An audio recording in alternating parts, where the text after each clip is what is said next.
The Hague, Netherlands, ICC? Bakit parang everywhere na sa TikTok at Facebook to, di ba? But don't worry, I'm Colleen, your friendly guide para sa mga balitang medyo nakakalito.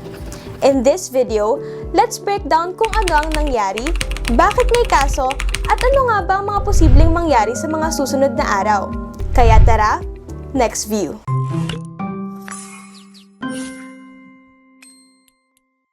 Lahat ng ito ay nagsimula sa war on drugs noong panahon ng panunungkulan ni dating President Rodrigo Duterte. Ayon sa official data ng Philippine National Police, mahigit 6,200 katao ang napatay sa war on drugs operations mula 2016 hanggang 2022. Pero ayon naman sa mga human rights organizations tulad ng Human Rights Watch at iba pang monitoring groups, tinatayang maaaring umabot sa 12,000 hanggang 30,000 ang kabuuang bilang ng namatay.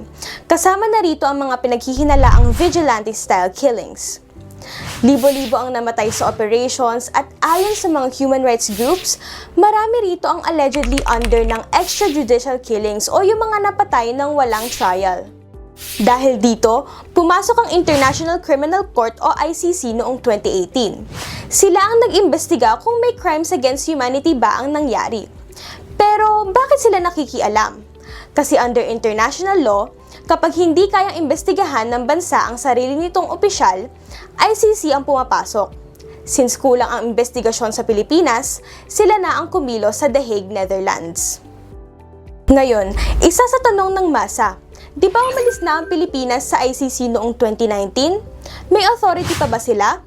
According to ICC, yes, naging member tayo noong 2011 at ang mga patayan na binabato sa kaso ay nangyari between 2016 at 2019, noong panahon na member pa tayo. Kaya kahit nag-exit na ang Pilipinas, tuloy pa rin ang kaso sa international law. Ngayong February 23 hanggang 27 of 2026, ginanap ang 4 na araw na confirmation of charges hearing sa The Hague. But take note, hindi pa ito ang totoong trial. Qualifying round lang ito para tignan ng judges kung sapat ba ang evidences ng prosecutors.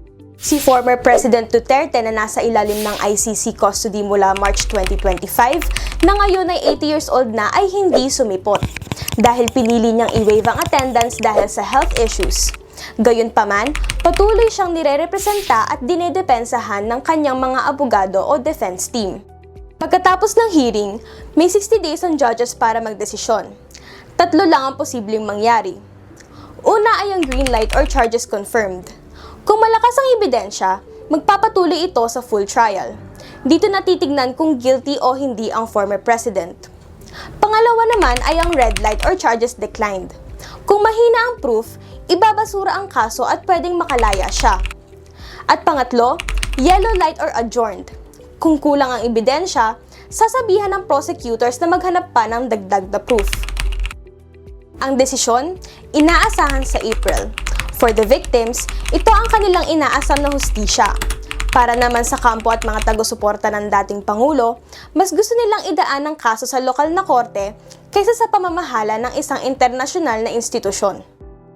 Kaya, gets na ba mga ka-next view? Ano thoughts nyo? Comment them down below. This has been Colleen Cordero of The Nexus.